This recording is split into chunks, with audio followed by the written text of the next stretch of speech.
रात के करीब 10 बज रहे थे। सड़कों पर सन्नाटा पसरा था। इसी सन्नाटे में लाल रंग का सलवार सूट और पीला दुपट्टा पहने एक जवान और खूबसूरत लड़की धीरे धीरे कदम बढ़ाते हुए सड़क के किनारे किनारे चल रही थी। वह कोई आम लड़की नहीं थी, वह थी आईपीएस ऑफिसर पूजा शर्मा। पूजा इस समय अपनी मां की दवा लेने के लिए एक डॉक्टर के घर जा रही थी।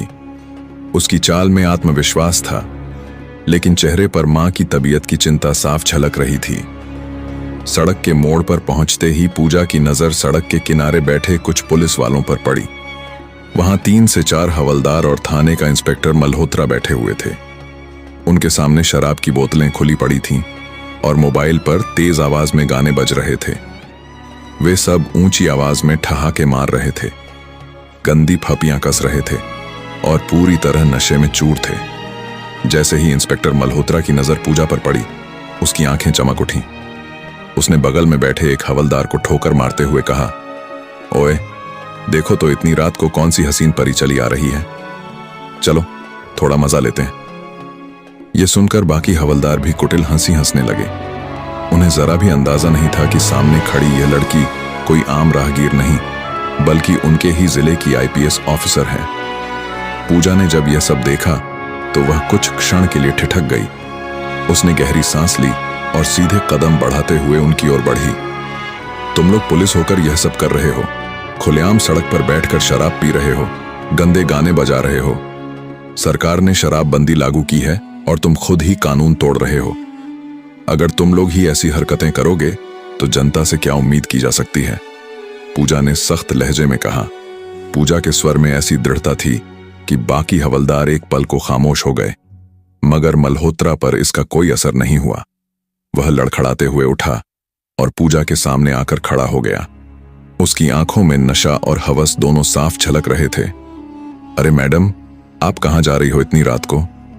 बड़ी खूबसूरत लग रही हो, जरा हम पर भी अपनी नजरें डालो ना, हम भी तो तुम्हारे दीवाने हो सकते हैं। मल्होत्रा ने बेहुदा हंसी के साथ कहा और पूजा का हाथ पकड़ने की कोशिश की। पूजा का गुस्सा उबल पड़ा। उसने अपना हाथ झटकते हुए कहा, देखिए इंस्पेक्टर, मैं आपको इज्जत देती हूं इसलिए चुप हूं, लेकिन आप लोग बहुत बड़ी गलती कर रहे हैं। मैं इस पूरे मामले की रिपोर्ट दर्ज करवाऊंगी। यह सुनकर मल्होत्रा ठहाका मारकर हंसा। रिपोर्ट? अरे पूरा थाना मेरा है, मैं ही इस थाने का मालिक हूं और अगर मैं चाहूं तो तुम्हें अभी गिरफ्तार करवा सकता हूं। तुम क्या कर लोगी, समझी ना? इतना कहकर उसने जोर से पूजा का हाथ पकड़ लिया और पास खींचने लगा। ज्यादा जुबान चलाएगी तो अभी जुबान खींच लूंगा। मल्होत्रा गुर्राया। पूजा के पैरों तले जमीन खिसक गई।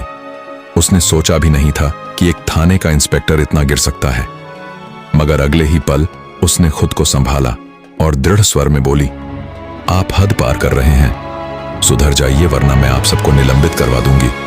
मुझे कमजोर मत समझिए, आप लोगों को पता नहीं कि मैं कौन हूं, इसलिए मुझे टक्कर मत दीजिए। मगर मल्होत्रा ने उसकी बातों पर जरा भी गौर नहीं किया। उल्टा उसने पूजा को और कसकर अपनी बाहों में खींच लिया। तुम हमें सस्पेंड करवा सकती हो, तुम अपने आप को समझ क्या रही हो? मल्होत्रा ने झर उगलते हुए कहा। बस पूजा का धैर्य जवाब दे गया। उसने पूरे जोर से मल्होत्रा के गाल पर एक जोरदार थप्पड़ जड़ दिया। थप्पड़ इतना भारी था कि मल्होत्रा लड़खड़ा गया। गुस्से में तिलमिलाते हुए उसने पास पड़ी शराब की बोतल उठाई और पूरी ताकत से पूजा के हाथ पर दे मारी। बोतल के टुकड़े पूजा के हाथ में धंस गए। खून बहने लगा। दर्द के मारे उसकी सांसें तेज हो गईं, मगर मल्होत्रा वहीं नहीं रुका। उसने पूजा को धक्का देकर पास खड़ी मोटरसाइकिल के किनारे पटक दिया। पूजा दर्द से करा उठी। उसके दिमाग में सिर्फ एक बात घूम रही थी, अगर मैंने अभी कदम पीछे खींचे तो यह दरिंदे और आगे बढ़ेंगे। वह जमीन पर गिरते हुए भी संभली। आंखों में गुस्से और इरादों की आग लिए उसने अपने फोन की तरफ हाथ बढ़ाया, मगर तभी मल्होत्रा ने उसका फोन झटक कर फेंक दिया। अब माहौल और खतरनाक हो चुका था। बाकी हवलदार भी खड़े हो गए और घेराव करने लगे। पूजा समझ गई कि अब यह मामला सिर्फ बहस का नहीं, जान की बाजी का हो सकता है। रात की उस घटना के बाद पूजा शर्मा का पूरा शरीर दर्द से करा रहा था। हाथ से खून अब भी रुक रुक कर बह रहा था। लेकिन उसके मन में गुस्सा और आक्रोश किसी भी दर्द से ज्यादा तेज था। वह बमुश्किल खुद को संभालते हुए तेजी से वहां से भागी और सीधा अपने घर पहुंची। दरवाजा बंद करते ही वह बिस्तर पर बैठ गई। उसके कानों में अब भी मल्होत्रा की गंदी बातें गूंज रही थीं।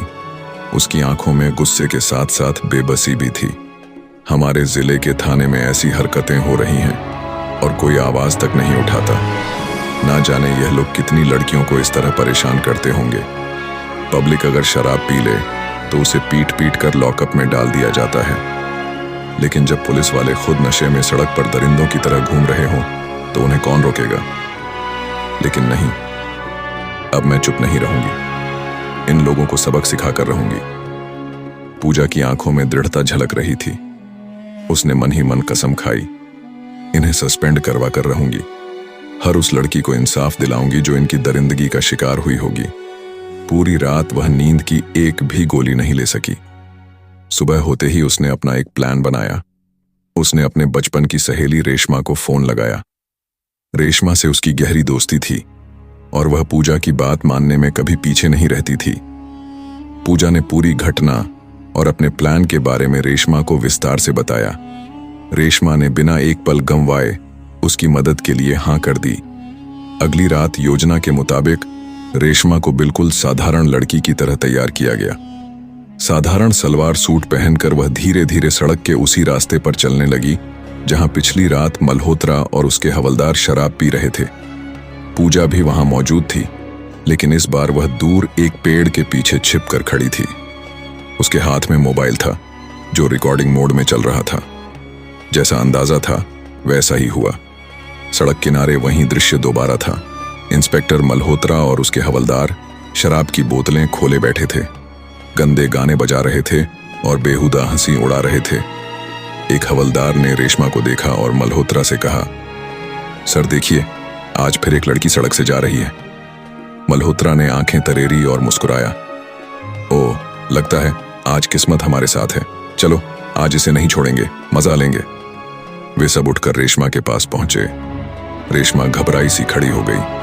मल्होत्रा नशे में लड़खड़ाता हुआ उसके करीब आया और गंदी मुस्कान के साथ बोला, क्या बात है मैडम, नाम क्या है तुम्हारा? इतनी रात को कहां निकल पड़ी हो? चलो थोड़ा हमारे ऊपर भी ध्यान दो, तुम्हारे चेहरे ने तो हमें दीवाना कर दिया। इतना कहते हुए मल्होत्रा बेसुरी आवाज में गाना गाने लगा। रेशमा ने डरने का अभिनय किया। तभी एक हवलदार ने उसका हाथ पकड़ लिया और जबरदस्ती खींचने लगा। रेशमा जोर से चीखी और हाथ छुड़ाने लगी। इधर दूर खड़ी पूजा सब कुछ अपने मोबाइल में रिकॉर्ड कर रही थी। उसकी उंगलियां मोबाइल को कसकर पकड़े थीं ताकि कोई सबूत छूट ना जाए। जब हद पार होने लगी तो रेशमा ने प्लान के मुताबिक इंस्पेक्टर का हाथ जोर से काट लिया और झटके से छुड़ाकर भाग निकली। मल्होत्रा गुस्से में चीखा, अरे पकड़ो इसे। मगर नशे में धुत होने के कारण कोई भी उसके पीछे तेजी से भाग नहीं पाया। रेशमा भागते हुए सीधा पूजा के पास पहुंची। दोनों तेजी से वहां से निकली और अपने अपने घर चली गई। अब पूजा के पास मल्होत्रा और उसके हवलदारों के खिलाफ एक ठोस सबूत था, लेकिन वह जानती थी कि केवल एक सबूत से मामला इतना बड़ा इंस्पेक्टर नहीं झुकेगा। उसे और सबूत चाहिए थे ताकि साबित हो सके कि यह लोग सिर्फ नशे में हरकतें नहीं करते, बल्कि बार बार ऐसी घिनौनी हरकतों को अंजाम देते हैं। पूजा ने सोचा, अगर मुझे इन्हें गिराना है तो इनके हर अपराध का पूरा सबूत चाहिए। मैं पीछे नहीं हटूंगी। दूसरी तरफ इंस्पेक्टर मल्होत्रा और उसके हवलदार बेखबर थे। उन्हें जरा भी अंदाजा नहीं था कि उनके खिलाफ एक बहुत बड़ा जाल बिछ चुका है। आने वाले दिनों में उनकी जिंदगी का सबसे बड़ा तूफान उन पर टूटने वाला था, और यह तूफान खुद उनकी ही करतूतों से पैदा हुआ था। रात का सन्नाटा फिर से लौट आया था। वही जगह, वही सड़क, वही हवाएं। लेकिन इस बार पूजा शर्मा का इरादा और भी मजबूत था। वह जान चुकी थी कि सिर्फ एक दो सबूत से इंस्पेक्टर मल्होत्रा जैसे दरिंदे को गिराना आसान नहीं होगा। उसे ऐसा सबूत चाहिए था जो न सिर्फ अदालत में काम आए, बल्कि पूरी पब्लिक को हिला दे। तीसरी रात लाल रंग की हल्की साड़ी पहने, बालों को दुपट्टे से ढके हुए, हाथ में मोबाइल कसकर पकड़े पूजा शर्मा चुपचाप उसी सड़क की ओर बढ़ी। वह जगह अब उसके लिए डर का प्रतीक नहीं, बल्कि मिशन का मैदान बन चुकी थी। दूर से ही उसने देखा, वही दृश्य था। इंस्पेक्टर मल्होत्रा और उसके हवलदार सड़क किनारे बनी टूटी फूटी झोपड़ी के पास शराब की बोतलें खोले बैठे थे। मोबाइल पर गाने बज रहे थे और उनके बीच बेहुदा हंसी जाग जारी था। पूजा ने गहरी सांस ली और झाड़ियों के पीछे छिपते हुए मोबाइल का कैमरा ऑन किया। वीडियो रिकॉर्डिंग शुरू हो गई। करीब 2 मिनट तक उसने हर चीज कैद की, बोतलें, हंसी, गालियां और इंस्पेक्टर मल्होत्रा का शराब में चूर गिरा हुआ चेहरा। जब उसे लगा कि सबूत पर्याप्त है तो वह तुरंत घर लौट आई। घर पहुंचकर उसने मोबाइल को अपने सामने रखा और उस वीडियो को कई बार देखा।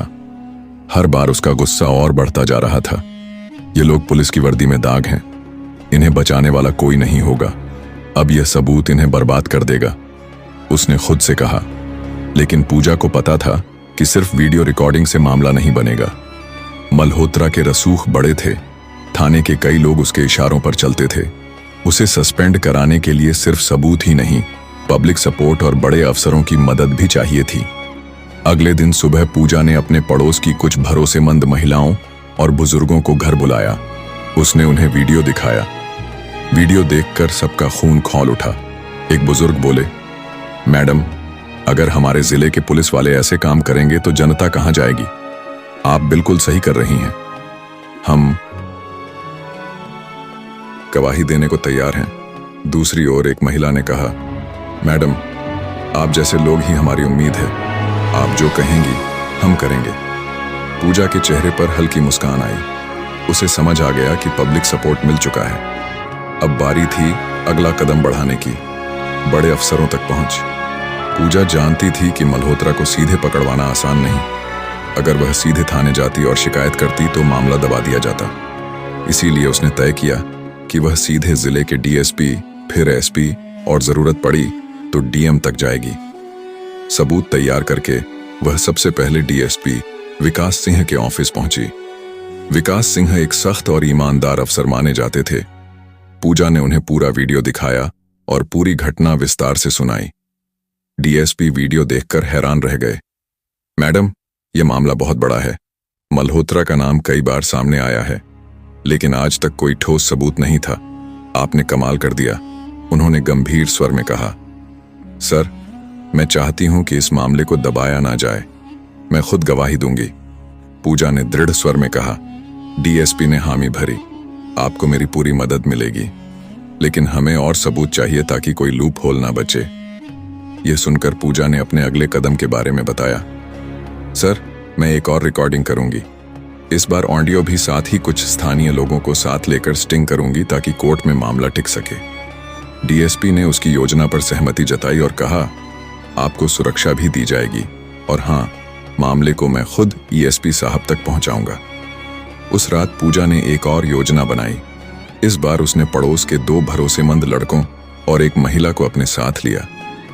उन्होंने तय किया कि महिला सामान्य राहगीर बनकर वहां से गुजरेगी और बाकी 2 लड़के थोड़ी दूरी पर खड़े रहेंगे।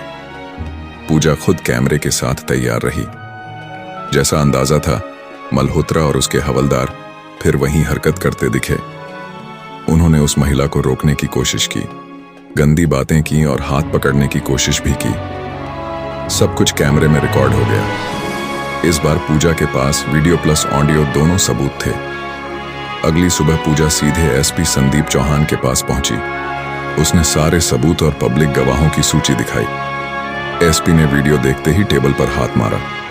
यह लोग पुलिस कहलाने के लायक नहीं हैं। मैडम, आपने बहुत हिम्मत दिखाई। मैं इसे तुरंत डीएम मैडम तक पहुंचाता हूं। उसके बाद पूजा और एसपी खुद डीएम श्रुति वर्मा के ऑफिस पहुंचे। श्रुति वर्मा अपने कड़े फैसलों के लिए जानी जाती थी। उन्होंने वीडियो देखा और कड़क आवाज में कहा, यह शर्मनाक है।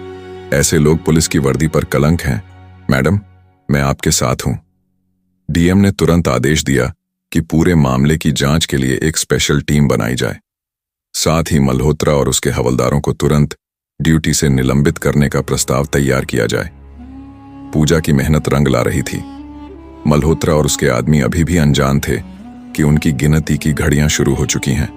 पूजा ने पब्लिक गवाहों से लिखित बयान लिए और सभी सबूत एक फाइल में इकट्ठा कर दिए।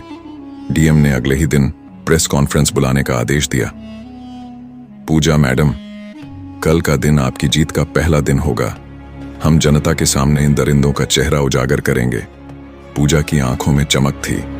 उसने सोचा, अब यह लोग सिर्फ सस्पेंड नहीं होंगे, यह सबक सीखेंगे कि कानून से बड़ा कोई नहीं। अगली सुबह शहर में हलचल मच चुकी थी। पूजा शर्मा ने जैसे ही डीएम के आदेश पर सारे सबूत सौंपे, मामला रफ्तार पकड़ गया। डीएम श्रुति वर्मा ने उसी दिन सुबह जिले के सबसे बड़े कॉन्फ्रेंस हॉल में प्रेस मीटिंग बुलाई। खबर फैलते ही मीडिया, पब्लिक और तमाम पुलिस अधिकारी वहां जुट गए। पूजा ने अपने हाथ में वह फाइल कसकर पकड़ी हुई थी जिसमें पिछले 3 दिनों में जुटाए गए सारे वीडियो, ऑडियो रिकॉर्डिंग्स और पब्लिक के लिखित बयान थे। यह फाइल अब इंस्पेक्टर